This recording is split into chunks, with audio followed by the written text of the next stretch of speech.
Welcome to Pindar Poetry. We hope you learned something new. You begin now. Confirm battery above 50% and remove any SD card. This avoids interruptions and data confusion. Once done, make sure you recall the Samsung account email and password. That's essential for post-reset protection. Next, power the phone fully off. You need the exact hardware button combination for your model: volume up plus power plus home on older devices, volume up plus Bixby plus power on others.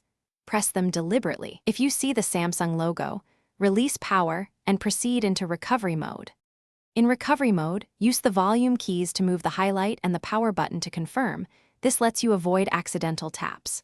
Select Wipe Data / Factory Reset and confirm.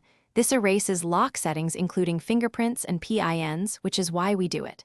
The device will display a progress indicator: resist disconnecting or powering down. Once complete, the menu returns. Select Reboot System now. The phone restarts into a clean setup. This is the one reliable method to remove a fingerprint lock when locked out. After reboot, follow on-screen setup. Sign in with the Samsung account that was on the phone before reset. Doing so prevents factory reset protection from blocking access.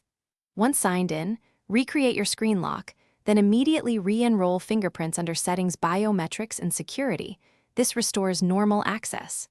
If the device prompts for a previous account and you cannot provide it, contact Samsung or use Find My Mobile to unlock. That is the key troubleshooting step if factory reset protection prevents completion.